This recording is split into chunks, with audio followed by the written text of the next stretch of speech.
kasih setiamu lebih dari hidup. Karena itu bibir kami mau memegahkan Engkau, tangan kami angkat untuk menyatakan kemuliaan-Mu dalam hidup kami. Karena sungguh anugerah-Mu sempurna. Kami hidup karena anugerah. Kami ada bertahan karena anugerah. Engkau yang menyelamatkan dan menolong kami dengan anugerah-Mu. Kami jatuh, Tuhan yang angkat. Kami sakit, Tuhan yang menyembuhkan. Kami susah, Tuhan yang menghiburkannya. Kami lemah, Tuhan yang memampukannya. Karena dengan bangga kami nyatakan, Nabi boleh banyak, agama boleh banyak, Rasul boleh banyak, Juru selamat hanyalah Yesus Kristus, Tuhan dan Raja. Haleluya. Kami perlu Yesus dalam hidup kami. Kami perlu firman dalam hidup kami. Kami perlu pewahyuan Roh-Mu atas kami. Bicaralah buat masing-masing kami Bapa, sebab kami siap untuk mendengarkannya. Sembuhkan yang sakit Allah, kuatkan yang lemah, beri penghiburan buat yang susah, bebaskan yang terikat, lepaskan yang terbelenggu, ulurkan tangan bagi yang membutuhkan mujizat. Sehingga di hari Minggu yang penuh berkat, penuh mujizat ini, baik kami yang di gereja maupun kami yang di rumah, bukan sekedar ibadah rutin mingguan biasa yang kami nikmati bersama, tapi hari ini hari berkat, hari ini hari mujizat, hari ini hari kemenangan, hari ini hari lawatan Allah, hari ini hari perjumpaan kami dengan Yesus lewat Roh dan firman-Mu. Dan kami tahu, kami percaya orang yang berjumpa dengan Yesus tidak pernah akan dikecewakannya. Haleluya. Bersama-sama kita katakan amin.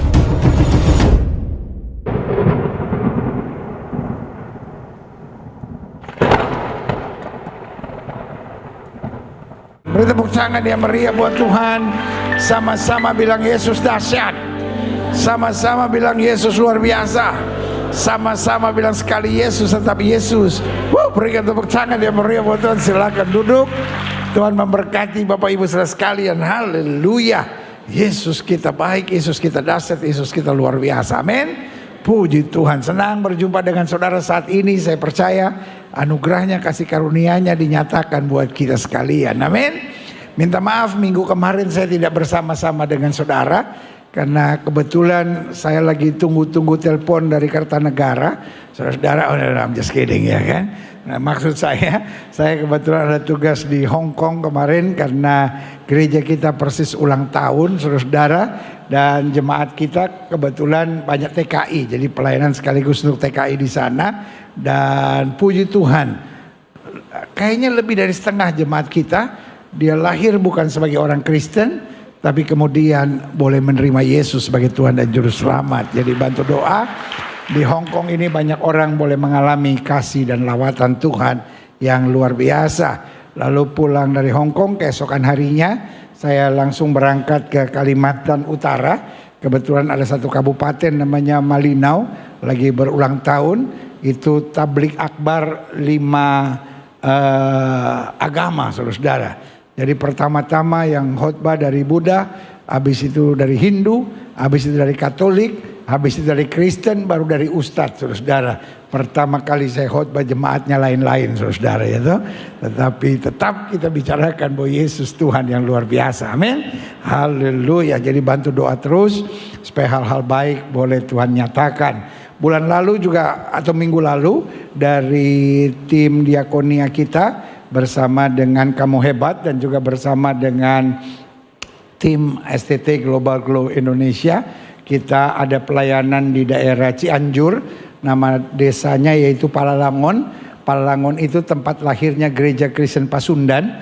Jadi Palalangon tadinya satu desa yang 100% penduduknya adalah orang Kristen. Tapi karena satu dan lain hal, sekarang tinggal kalau saya nggak salah 45% atau 50% yang Kristiani, saudara-saudara. Kita juga sudah beli tanah di sana supaya kita dapat jadi pusat pelayanan buat masyarakat di sana. Bantu doa supaya gereja kita boleh terus jadi berkat dimanapun Tuhan tempatkan. Amin.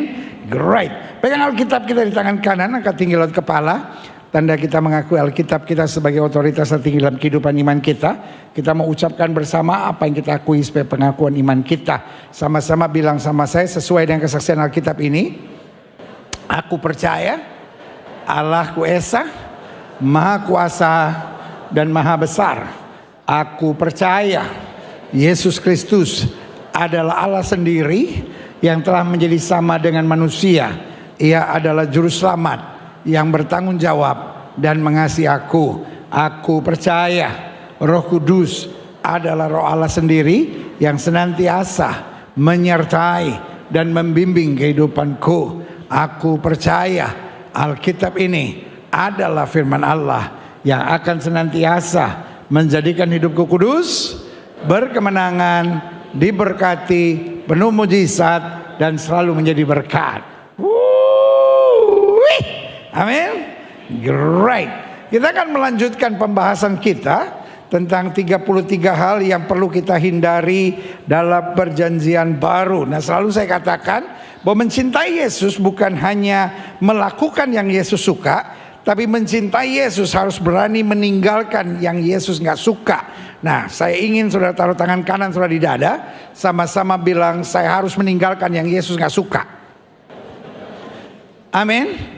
Karena banyak kita kemajuan rohaninya sangat luar biasa. Yang kita tadinya nggak pernah dengar lagu rohani, sekarang mulai dengar lagu rohani. Kita yang biasanya nggak pernah ke gereja, mulai ke gereja. Kita yang biasanya nggak pernah tertarik pelayanan, kita mulai tertarik pelayanan. Buat saya kemajuannya luar biasa.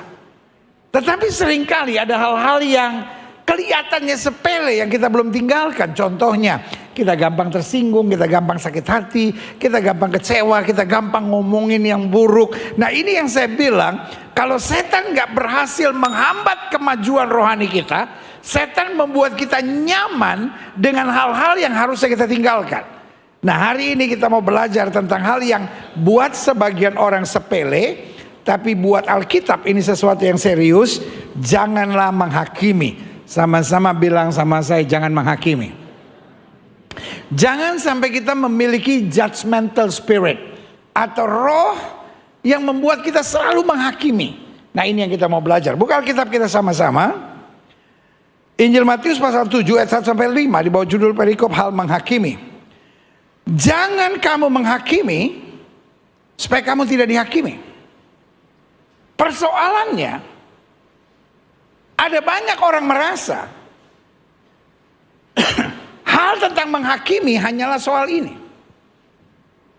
Pendeta, kita tidak boleh menghakimi supaya kita tidak dihakimi. Jadi artinya kalau kita sudah siap dihakimi orang, kita boleh dong menghakimi orang. Nah, saudara gue yang kasih dalam Tuhan, ini yang saya bilang, ada banyak orang berdebat tanpa dasar. Karena biasanya orang yang suka berdebat, otaknya lebih kecil dari mulutnya. Orang yang suka berdebat, otaknya apa? Orang yang suka berdebat, otaknya kecil, bacotnya besar. Ada yang lihat saya? Saya belum tahu dia korban atau pelakunya itu. Orang sekarang senang sekali berdebat. Pak, istri suka ajak debat nggak, Pak? Bu, suami suka ajak debat nggak?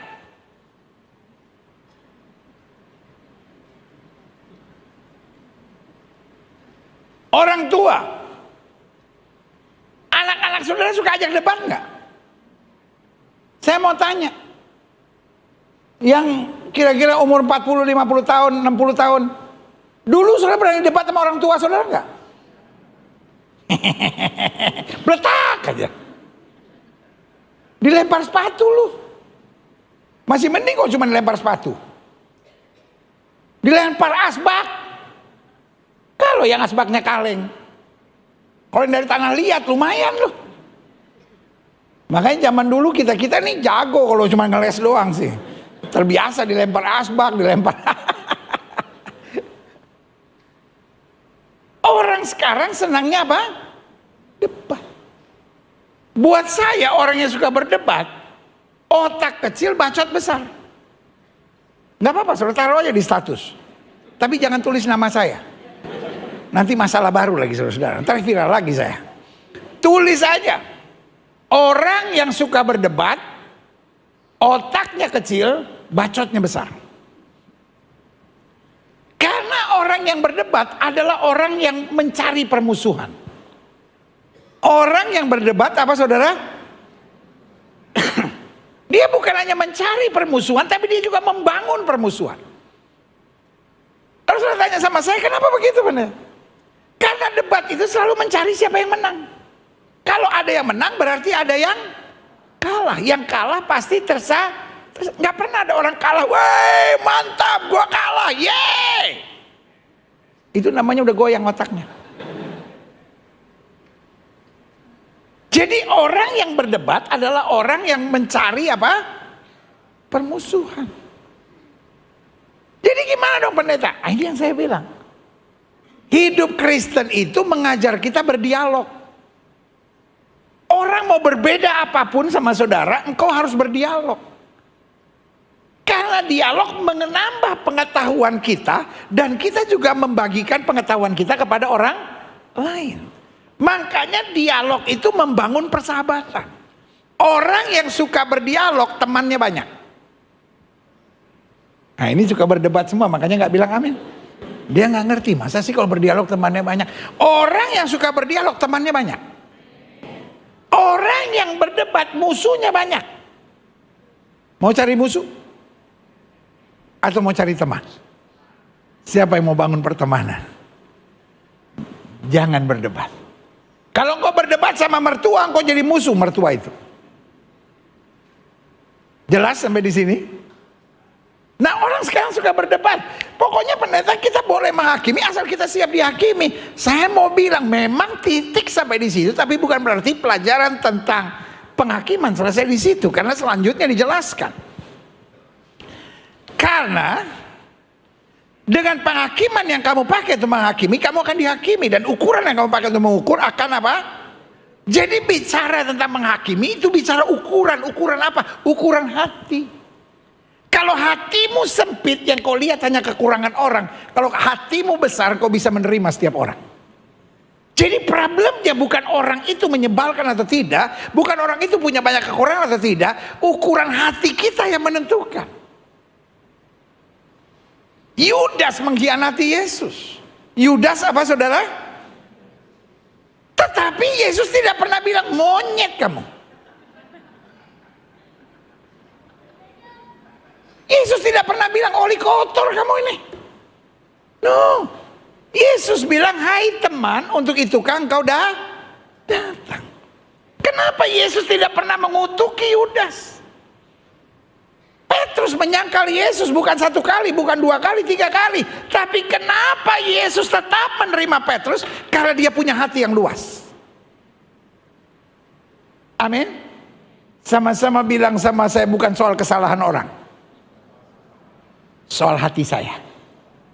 Jadi soal menghakimi, jangan bilang sama dia, tapi dia udah kelewatan pendeta, dia udah nyebelin saya pendeta. Saya kadang-kadang kalau ngeliat dia pendeta, aduh emosi saya udah naik pendeta. Persoalannya bukan itu, it's your heart. Sama-sama bilang sama saya, ukuran di hati. Makanya Yesus tidak pernah mengadakan peperangan dimanapun. Makanya Yesus selalu mengasihi. Karena ukuran hati, sama-sama bilang sama saya, ukuran hati. Jadi bicara tentang menghakimi bukan sesimpel jangan kau menghakimi supaya kamu tidak dihakimi, tetapi Yesus juga bicara tentang ukuran. Lanjut. Saya mau senang ngerti dulu ayat ini.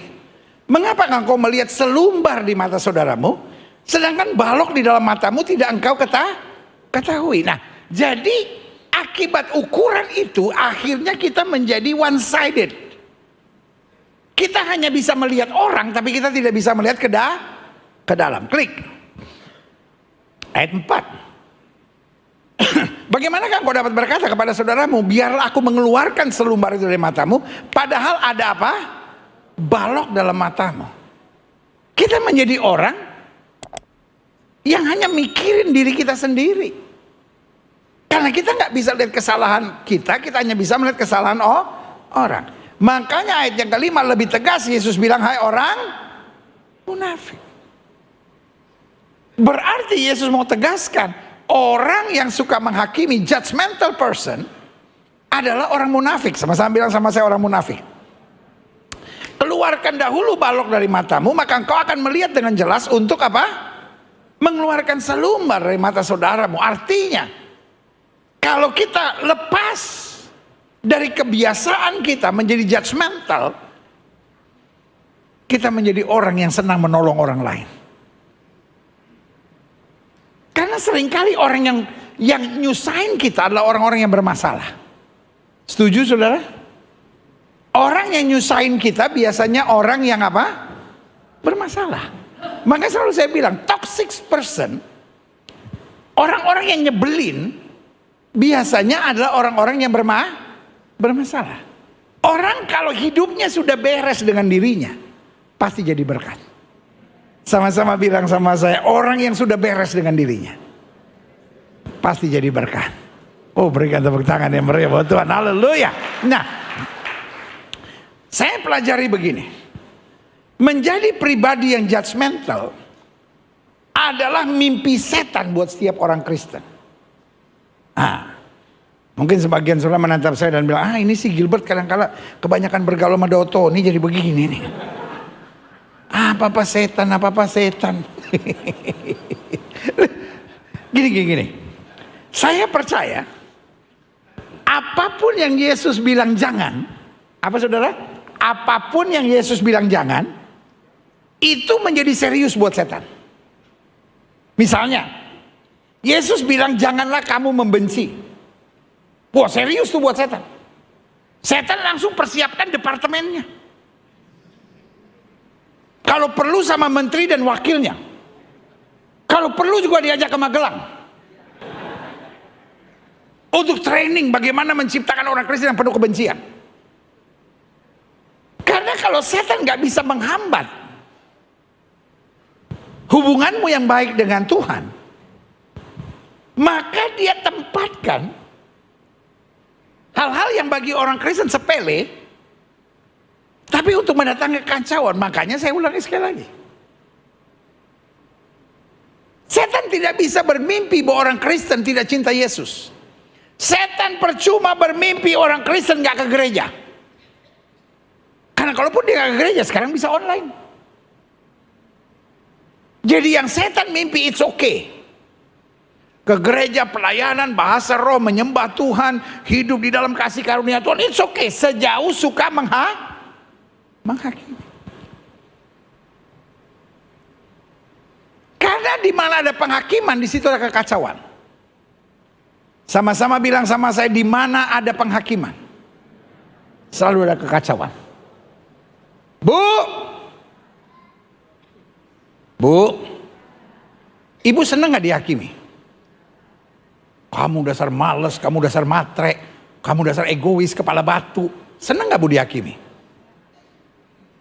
Senang gak bu orang tanya? Pak, senang gak bapak dihakimi? Aduh, saya tambah sayang sama istri saya pendeta. Istri saya luar biasa kalau menghakimi. Saya sampai dibilang goblok, sampai dibilang tolol, sampai dibilang suami gak beradab. Aduh, saya itu tambah cinta sama istri saya. Pak, kayaknya bapak salah minum obat deh pak.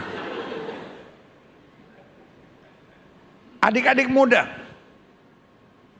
kamu seneng gak dihakimi sama orang tua kamu? Kenapa banyak anak-anak muda malas pulang? Kenapa banyak anak-anak muda kayak tuyul di rumah? Pergi gak minta izin, datang gak ada kabar. Gue tuh punya lu di rumah sama kayak punya jalangkung.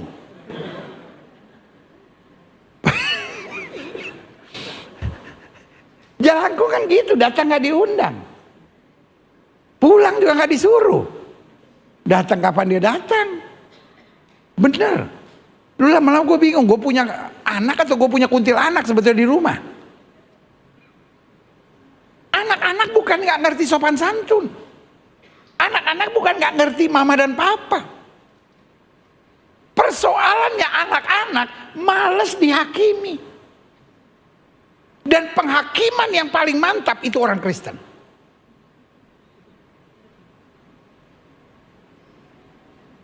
Sadar?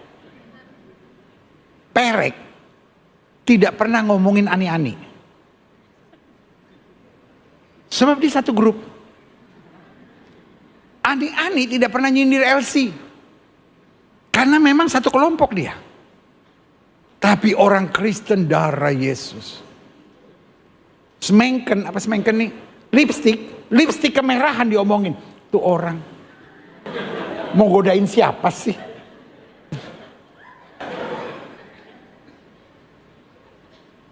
Ada orang terbalik pasang eyeshadow. Bibir yang biru, di sini yang merah.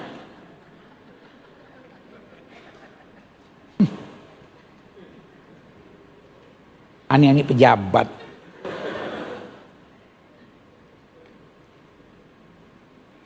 Itu yang saya bilang. Makanya ada banyak istri nggak nyaman kalau suaminya udah bertobat. Dulu waktu masih sama-sama gila, ya gila sama-sama. Tapi sekarang setelah suaminya masuk gereja, lu tuh ya, mestinya kalau dandan begini, aduh banyak peraturannya pendeta. Bleh. Ada banyak suami nggak nyaman kalau istrinya udah mulai ke gereja. Karena makin ke gereja, makin suka menghakimi. Ada banyak anak-anak males ke gereja, kenapa? Semenjak mama papanya ke gereja suka menghakimi. Nggak usah muka saudara kayak perlu dikasih Ani gitu dong. Muka saudara kayaknya gue banget tuh. Ada banyak tetangga saudara udah gak mau kumpul lagi sama saudara semenjak gak orang Kristen. Karena saudara akhirnya suka menghakimi orang. Saya percaya makin rohani seseorang, makin bisa menerima orang lain apa adanya. Nah kan? Cuman 9 orang bilang amin. Makin rohani seseorang, makin bisa menerima orang lain apa adanya. Karena makin orang rohani, hatinya makin luas. Dia bukan menuntut orang, tapi dia berpikir bagaimana saya bisa jadi berkat untuk melihat dia mengalami kemuliaan Tuhan. Katakan amin. Nah, makanya saya pelajari. Pribadi yang judgmental adalah mimpi setan buat setiap orang Kristen. Karena judgmental person buat saya itu kaki tangannya setan. Kalau sudah tanya sama saya, kenapa bisa begitu pendeta? Karena with the spirit of judgmental, bersamaan dengan roh menghakimi, selalu ada 3 roh yang bersamaan. Yang pertama namanya roh emosional. Roh apa saudara? Di mana ada judgmental person, pasti kita emosi. Nggak ada orang dihakimi terus, haleluya, glory, yeah. Nyebelin banget si mami ini. Ada menantu-menantu nggak nyaman banget gitu kalau mertuanya datang. Karena judgmental gitu. Jorok ya. Mama dulu nggak pernah ngajarin kamu jorok begitu. Semenjak kamu dia ini.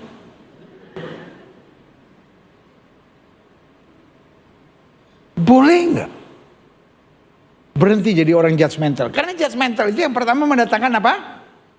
Emosi. Yang kedua, bersamaan dengan roh judgmental pasti ada kepahitan. Setuju? Bukan cuma emosi sesaat, kepahitan yang mendalam. Orang dihakimi minggu lalu belum tentu beres hari ini.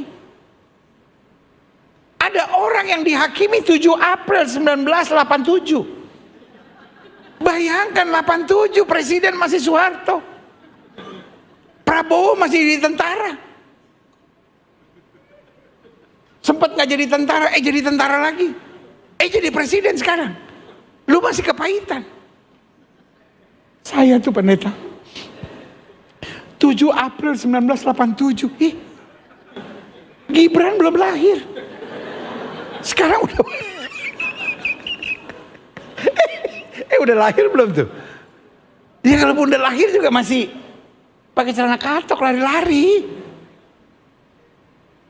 Ada orang peristiwa 7 April 1987.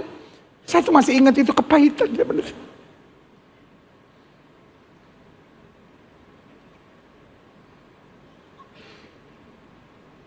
Habis mertua saya ngomong itu nyakitin banget gitu bener. Ya udah datengin dong mertua kamu. Minta maaf sharing. Udah meninggal pendeta. Kapan meninggalnya? Tahun 88. Aduh. Lu hidup masa lalu lu, bener lu. Bener lu. Kalau orang Batak nama lu pasti Purba. Kayak manusia purba lu. Tapi ada 2 marga purba. Satu lagi pura-pura Batak, ada lagi. Mariono. Ya Pak, Mariono Purba. Hah? Masa Mariono Purba? Mana ada orang Batak Mariono. Purbanya pura-pura Batak Pak. Nah itu dia. Jadi yang pertama dia mendatangkan apa? Emosi. Yang kedua dia mendatangkan apa? Kepahitan. Dan yang ketiga pasti dia mendatangkan perpecahan. Makanya saya bilang, iblis itu bekerja sangat terstruktur. Waktu dia tahu Tuhan bilang jangan, dia persiapkan segala sesuatu dengan matang. Makanya saya berdoa supaya setiap jemaat Gereja Bethel Indonesia yang olehnya Tuhan percayakan saya gembalakan, saudara di rumah maupun di gereja, setiap saudara menyadari saya harus buang judgmental spirit ini, roh yang saling menghakimi. Saya harus belajar mengasihi, menerima, menjadi berkat dimanapun Tuhan tempatkan. Dan saya katakan amin.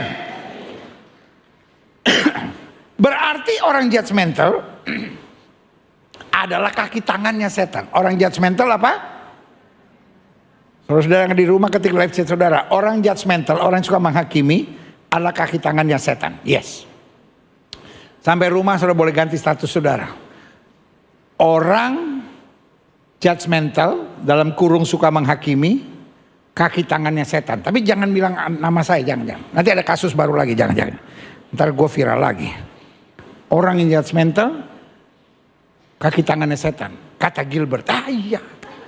Persoalan lagi nanti. Nah pertanyaan kita, mengapa orang judgmental adalah kaki tangannya setan? Kenapa judgmental person adalah mimpinya setan buat setiap orang Kristen? Nah, apa sih persoalannya? Saya pelajari minimal ada 3. Karena orang yang judgmental, yang pertama kepo. Kepo itu apa sih?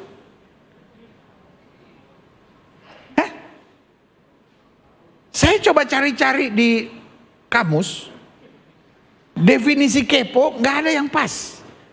Kepo itu apa sih? No, pengen tahu itu positif loh. Kenapa sudah belajar? Karena pengen tahu kan.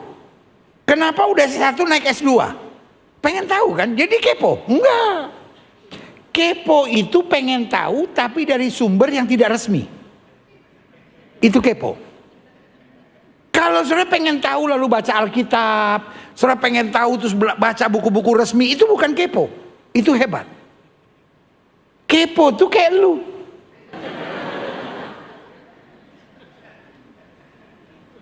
Orang kepo tidak pengen tahu kebenaran. Orang kepo cuma pengen cari kepuasan. Setuju nggak? Sama-sama bilang sama saya, orang kepo tidak pengen tahu kebenaran. Orang kepo cuma pengen tahu kepuasan. Misalnya gini, itu orang pelit ya. Tiba-tiba ada temennya bilang, oh dia nggak pelit. Dia tuh orangnya baik banget. Dia nggak percaya. Namanya apa? Kepo. Karena dia bukan pengen tahu kebenaran, dia cuma pengen cari kepuasan.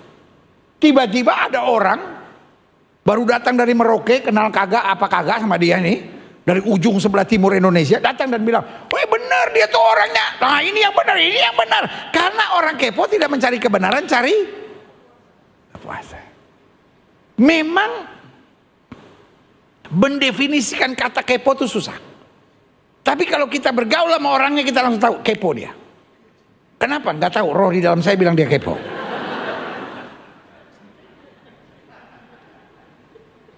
Saya mau tanya sama saudara, siapa yang senang bergaul dengan orang kepo?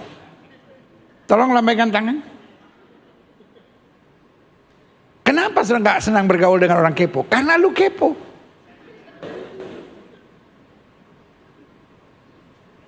Jadi kenapa Kenapa judgmental spirit ini serius? Karena Alkitab bilang kalau kamu tahu kebenaran, kebenaran itu akan memerdekakan kamu. Orang kepo tidak cari kebenaran, tapi meyakini apapun yang dia percaya itu adalah kebenaran. Jelas? Yang kedua, kenapa? Saya belum baca, saudara. Mengapa judgmental person adalah kaki tangannya setan? Karena orang judgmental itu rese. Bukan rese. Rese. Gitu. Makin nyebelin makin rese. Nah, saya coba cari lagi di kamus. Saya nggak ketemu lagi. Saya senang pakai bahasa-bahasa yang nggak ada di kamus soalnya. Rese menurut saudara apa? Kalau rese sama dengan nyebelin, nggak perlu ada kata rese, nyebelin cukup. Jadi apa kata rese artinya? Rese itu artinya kita lihat dia pengen muntah, itulah rese. Kalau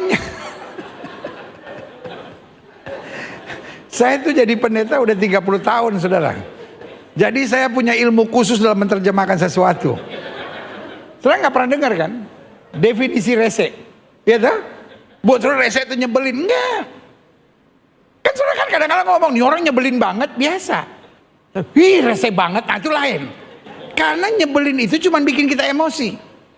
Tapi kalau rese, setiap kali kita lihat dia pengen muntah, itu rese.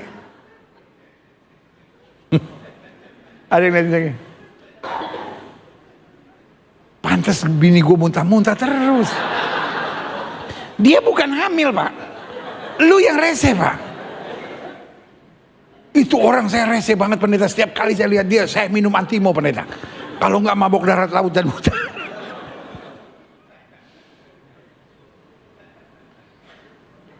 Sorry ya Bu, sorry banget Bu. Kadangkala anak-anak ibu lihat ibu rese Bu. Dia mungkin nggak berani ngomong sama ibu, dia ngomong sama pendeta Bu. Makanya pendeta nyampein sama ibu. Tapi nggak usah diomelin anak ibu. Pulang dari sini, kamu yang ngadu sama Gilbert ya, mama rese ya. Nah itu buktinya lo rese. Pak, istri bapak lihat bapak kadang-kadang pengen muntah Pak. Tapi nggak berani ngomong, kamu rese. Dia ngomongnya sama saya Pak. Pendeta kadang-kadang ngomongin dong suami-suami yang rese. Bu, kadang-kadang suami ibu lihat ibu kayak orang baru kemoterapi Bu. Nggak usah ketawa Bu, sadar Bu. Ibu-ibu di glow. Saya tuh kadang-kadang kalau khotbah di gereja lain suka diingetin, pendeta hati-hati kalau ngomong ada orang yang tersinggung. Di glow bukan tersinggung malah.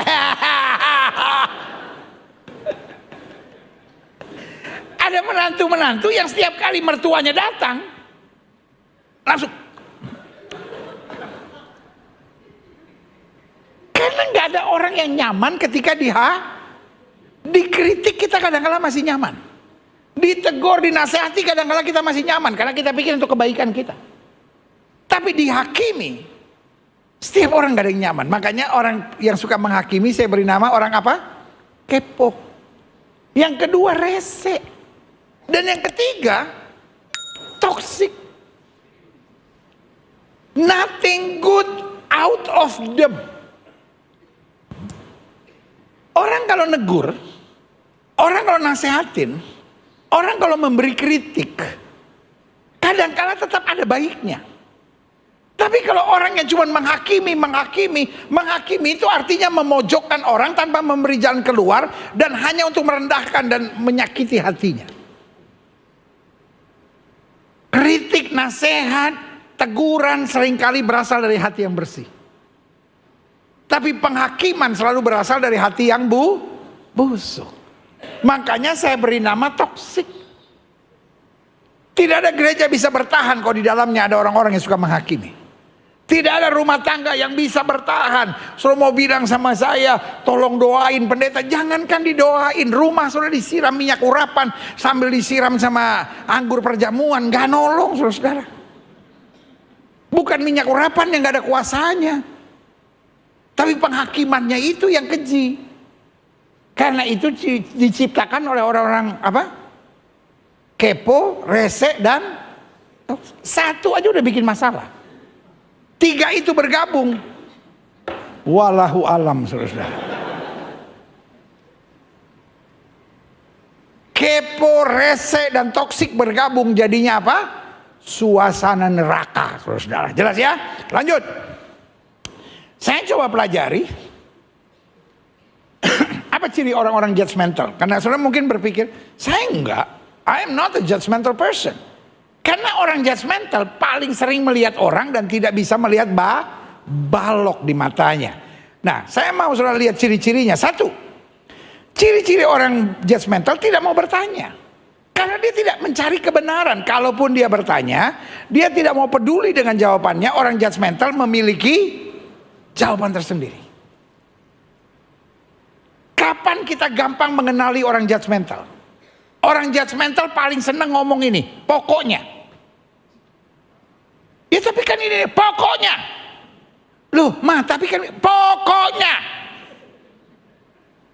Orang judgmental tidak perlu dilawan. Orang judgmental perlu disembah.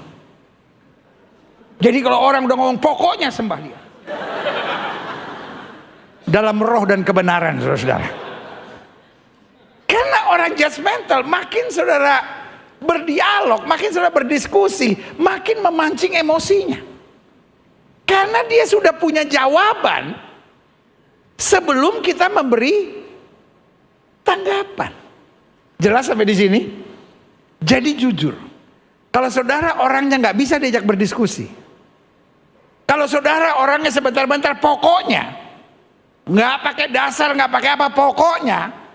Itu artinya you are judgmental person. Ingat, kepo, rese, dan toksik. KRT. Jadi saudara-saudara yang suka judgmental, mulai besok nama saudara depannya pakai KRT. Jadi misalnya nama saudara Gilbert, KRT Gilbert Lumoindong. Nah itu kepo, rese, dan toksik. Gak usah ketawa lu, mikir. Yang kedua, ciri orang-orang judgmental mengukur segalanya dengan apa? Nilai dan maunya sendiri. Nggak ada itu firman Tuhan, nggak ada itu perasaan orang, nggak ada itu teposeliro, nggak ada. Yang penting, nah itu dia, pokoknya. Karena apa? Ukurannya adalah value dan mau saya sendiri ya. Yang ketiga, ciri orang judgmental merasa dirinya yang paling mengerti segalanya, pandangannya lah yang harus dihargai. Pokoknya orang judgmental nggak pernah mau dengar nasihat orang, teguran orang, pandangan orang, semua nggak penting. Karena dirinya is the center of the world. Dunia ini berputar dari dirinya. Kalau dirinya diam, dunia berputar. Dunia diam. Sampai ada lagunya kan, why does the sun go on shining? Why does the sea still roar? Don't they know this is end of the world? Nah, pokoknya kalau dia stres, dunia berakhir. Karena dunia berputar dari dirinya. Klik. Ciri orang judgmental. Cepat mengambil kesimpulan dengan intuisi dan perasaan tanpa mau menyelidiki apa? Kebenaran. Pokoknya segala sesuatu soal intuisi. Segala sesuatu soal perasaan. Pertanyaan saya, Tuhan bisa nggak berbicara dengan perasaan kita? Sangat bisa. Kalau kita sudah bersih. Makanya syaratnya, kalau kamu tinggal dalam aku dan firmanku tinggal dalam kamu, minta apa saja. Kalau hati kita penuh dengan firman dan firman memenuhi hati kita, maka Tuhan bisa berbicara lewat hati kita. Tetapi kalau hati kita masih luka, masih punya trauma, masih punya kepahitan, susah Tuhan bicara, distorsi terus. Contoh, saudara pernah ditipu sama orang berkumis. Setiap kali lihat orang berkumis, saudara trauma. Jangan-jangan dia mau nipu saya. Lihat aja pendeta. Ada bulu-bulu di atas mulutnya, berarti ditutupi kebenaran. Apa pula urusannya itu? Itu yang saya bilang. Saudara pernah dikhianati sama perempuan tinggi 175, hidung tinggi 1,5 meter. Petruk kali dia. Setiap kali saudara lihat wanita cantik dengan hidung mancung, langsung saudara pikir pengkhianat. Karena jiwa saudara belum beres. Ngerti nggak? Dan orang-orang seperti ini, pokoknya itu orang nggak benar. Kenapa nggak benar? Ya, perasaan saya bilang nggak benar. Ya ilah, ilah. Jadi perasaannya itu udah seperti firman bersabda. Orang-orang seperti ini pasti akan menjadi orang-orang judgmental. Pokoknya saya nggak suka. Kenapa? Nggak suka. Saya rasa-rasa orangnya nggak benar. Lah ilah. Rasa-rasa itu kalau makan soto ayam kurang garam. Nah itu dia rasa-rasa.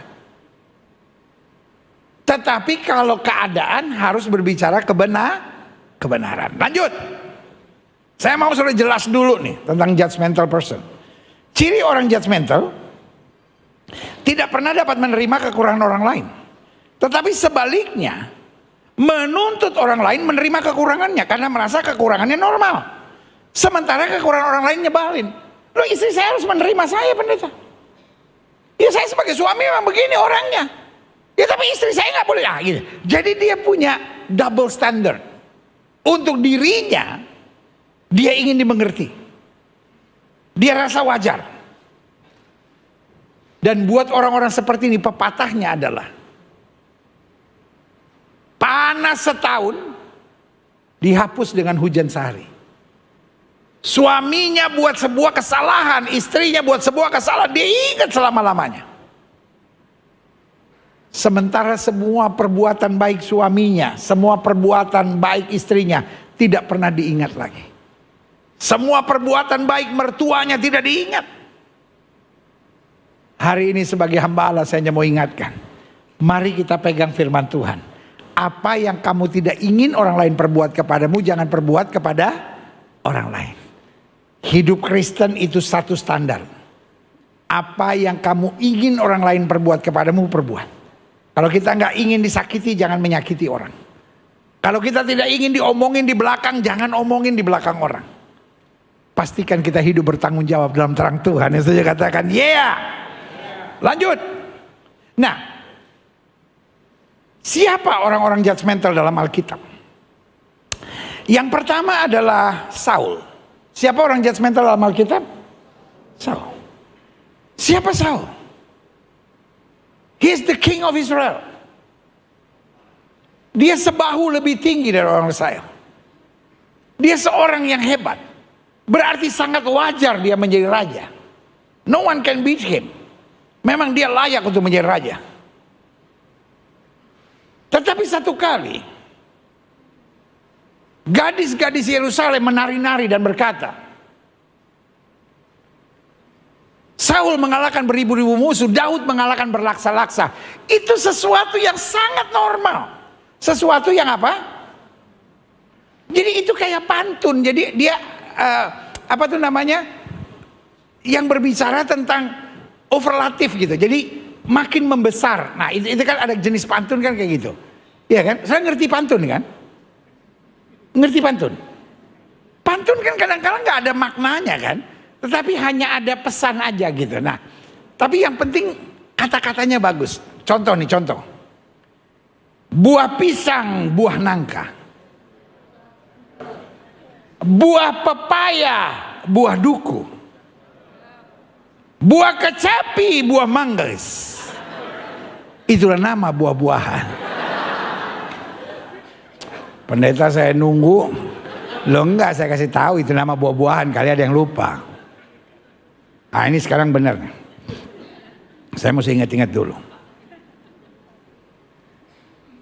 Ada buaya di atas bis. Saya nggak jadi naik. Ya ada buaya di atas bis. Ngapain?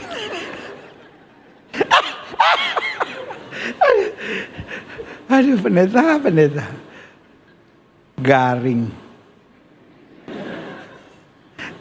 Tapi yang saya menjelaskan, waktu gadis-gadis, tapi yang menari gadis-gadis. Coba yang nari opung-opung, nenek-nenek gitu, aman. Ini bicara harga diri kan, gadis-gadis yang menari. Saul mengalahkan beribu-ribu, Daud mengalahkan berlaksa-laksa. Tiba-tiba yang dalam otaknya judgmental. Wah, dia mau mengambil kedudukanku menjadi raja. Loh, salahnya Daud apa? Judgmental, tidak membutuhkan kebenaran dan tidak mencari informasi kebenaran. Dia cuma meyakini apa yang dia pikirkan. Who is David? Siapa Daud? Saudara tahu nggak? Saul punya penyakit aneh. Kalau roh jahat datang, dia ngiler. Apa saudara? Saya mau tanya sama saudara. Ngiler sama cancer, mana lebih parah? Hah? Ngiler sama cancer lebih parah cancer. Gak ada orang mati karena ngiler, karena cancer banyak. Kenapa dia mati? Ngiler kebanyakan. Sampai habis air-airnya dalam tubuhnya, kan gak ada. Cuman kalau orang sakit cancer, terhormat. Dia ke cancer, lewat duluan. Orang cancer masuk, apa tuh? Lift, duluan. Nah kalau ngiler, dia nanti buruan ngiler. Kalaupun dia masuk duluan, yang lain keluar, nggak tahan ngiler. Airnya turun, tidak terkira. Saya mau tanya cewek-cewek ini. Seandainya ada cowok ganteng, naiknya Rolls Royce Phantom, kekurangannya cuma satu, ngiler. Nggak tahan kemana-mana, mesti bawa tisu. Iya kan? Ya sih mau sama dia, cuman kalau ada acara sama teman-teman gak usah ikut ya pendeta. Gak enak, tisunya di meja kebanyakan. Pendeta khotbahnya bagus tapi ngiler, kan kita juga gak enak kan. Saudara, Tuhan Yesus saudara telah mati buat kita karena itu saudara. Yesus. Selesai khotbah ganti baju basah. Cowok-cowok lu mau gak punya cewek cantik tapi ngiler, sampai dia punya semengken, apa tuh, lipstick blobor ke sini, air liur. Nah bayangin, Saul tuh raja, penyakitnya apa saudara? Ngiler. Nggak parah sih, nggak bikin takut, cuman bikin geli.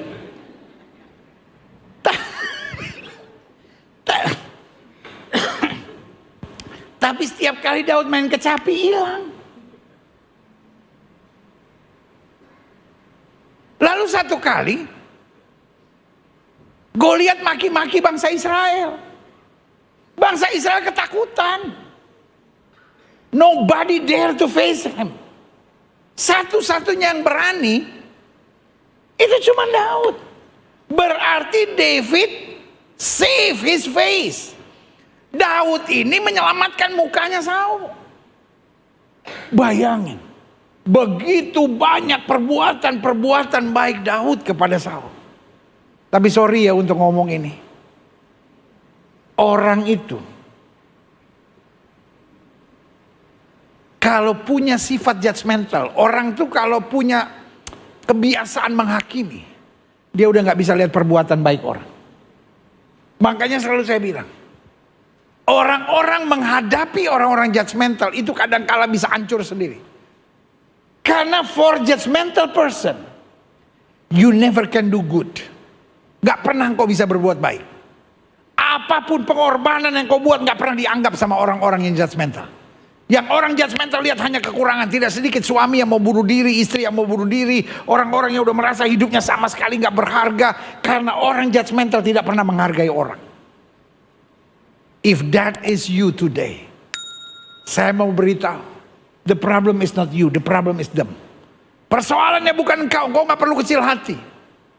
Tugas kita bukan membutuhkan persetujuan orang tentang perbuatan baik kita. Tapi tugas kita menabur dengan sukacita, maka berkat Tuhan akan tercurah luar biasa. Yang setuju katakan amin. Saul become judgmental person. Nanti jabatan raja jatuh kepadanya. Dia nggak butuh kebenaran, dia hanya butuh apa? Asumsi-asumsi jahat. Buruk sangka kepada siapapun.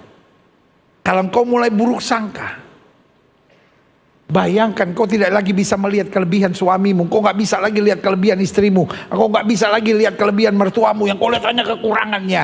Saya khawatir engkau sudah menjadi kaki tangannya setan. Yang kedua, siapa lagi dalam Alkitab yang disebut judgmental? Istrinya Ayub. Buat saya, Job is a great man of God. Dia orang paling kaya di timur. Orang biasanya kalau kaya bertingkah. Hah? Kaya bertingkah. Suami saya miskin bertingkah. Nah, itu lain cerita. Istri saya pendeta, hidupnya susah banget, tapi bertingkah sekarang. Nah, itu bukan berasal dari dunia ini. Kan ada lagu kan, sepertinya kamu bukan dari planet ini. Saya dengar ini orang kepahitan banget nih, orang katanya bukan dari planet ini. Kamu berasal dari planet yang lain katanya. Orang biasanya kalau udah kaya bertingkah, tapi Ayub enggak loh. Ayub itu setiap pagi dia bangun di hadapan Tuhan, dia bakar korban. Woi, great man of God. Jangan-jangan keluargaku ada yang berbuat salah di hadapan Tuhan. Sangat cinta Tuhan, sangat rendah hati. Dan orang kalau udah kaya kan biasanya punya staff. Dia gak mau suruh staff kerja. Dia yang kerja sendiri, dia yang pelayanan sendiri. Luar biasa. Tapi namanya hidup kan pasti ada season of life. Dan ada saatnya dia dihantam badai. Dan betul-betul dia lost everything. Di saat seperti itu istrinya very judgmental. Ini pasti Tuhan salah, ini pasti laki saya salah. Masihkah kau bertekun dengan Allah seperti itu? Kutuk ya Allah, matilah. Ya ilah, ilah. Pak, secerewet-cerewet apapun istrimu Pak, bersyukur gak kayak bininya Ayub Pak.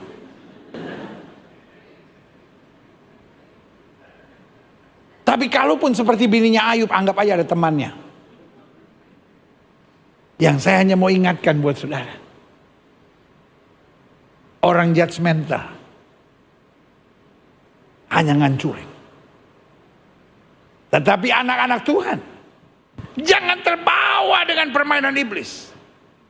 Kita harus menang. Karena orang judgmental hanya dikalahkan oleh orang-orang yang beriman dan tetap memandang Tuhan dalam segala perkara. Berikan tepuk tangan yang meriah.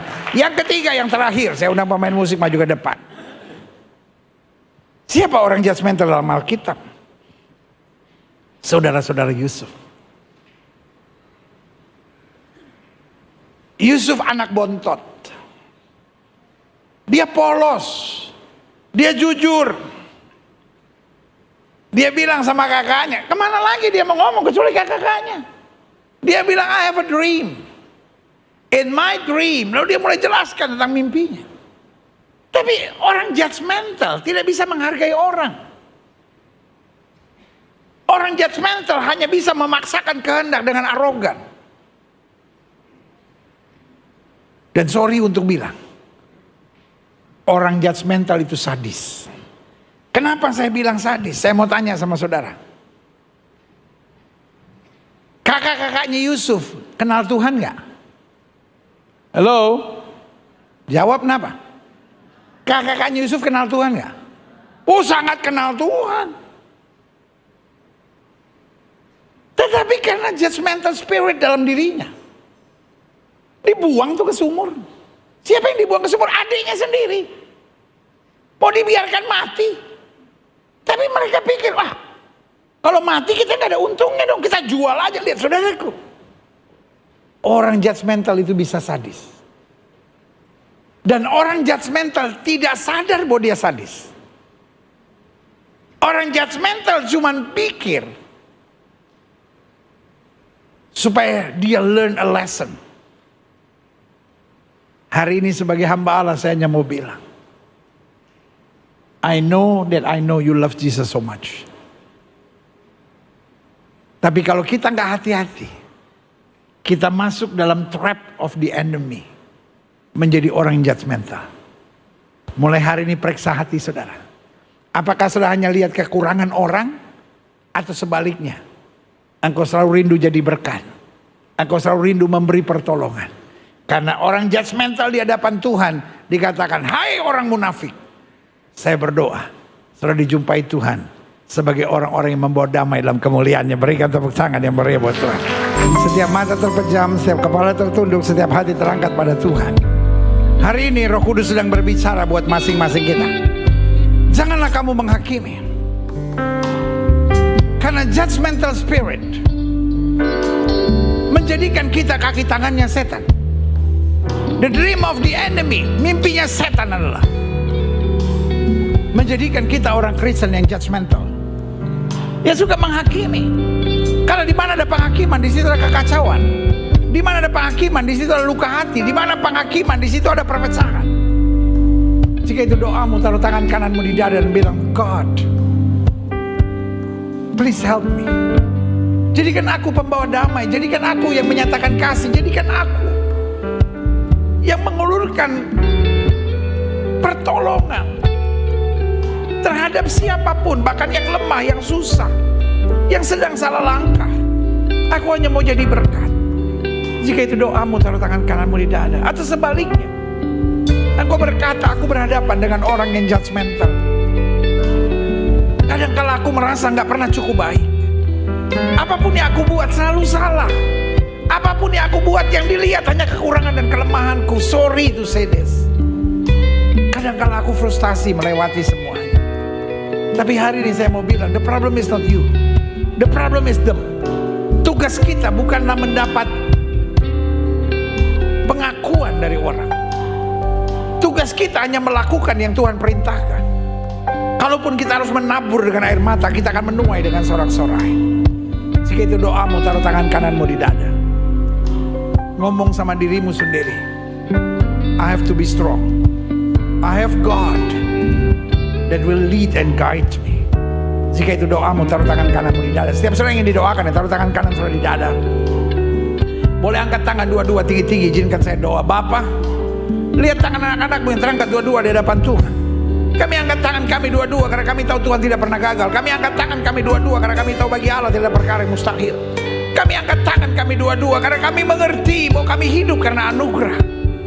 Kami harus punya hati yang luas, bukan menghakimi orang, tapi menjadi berkat dan menjadi alat kemuliaan Tuhan.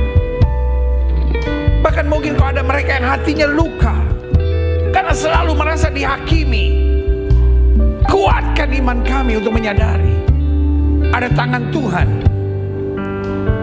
yang memampukan kami melewati masa-masa yang sukar ini. Terima kasih Tuhan. Saudaraku, you are not the judge. You have no power to judge anyone. Engkau tidak pernah diperintahkan Tuhan untuk menghakimi siapapun. Tugasmu hanya jadi berkat. Jangan hakimi istrimu, jangan hakimi suamimu, jangan hakimi mertuamu, jangan hakimi menantumu, jangan hakimi anak-anakmu. Bawa damai. Thank you Father. Hamba mengasihi jemaatmu satu persatu. Apa yang Tuhan taruh di hati hamba sudah hamba sampaikan bagi umatmu. Hamba doa firman termeterai. Apa saja yang mereka kerjakan dibuat Tuhan berhasil. Tidak lupa hamba berdoa buat yang sakit. Saudara-saudara yang sakit, letakkan tangan kananmu di bagian tubuh yang sakit. Setiap kali kita beribadah, kita yakin disampaikannya firman dan disembuhkan yang sakit. Bapa, firman-Mu berkata orang percaya akan tumpang tangan buat yang sakit dan yang sakit akan disembuhkan. Dengan iman kami praktekkan firman Tuhan ini. Kami tolak sakit penyakit, kami tolak kelemahan tubuh, kami tolak campur tangan kegelapan. Kami patahkan kuasanya di dalam nama Yesus. Hai setan sakit penyakit, kau tidak punya kuasa. Kami perintahkan sekarang keluar dalam nama Yesus. Keluar dalam nama Yesus. Keluar dalam nama Yesus.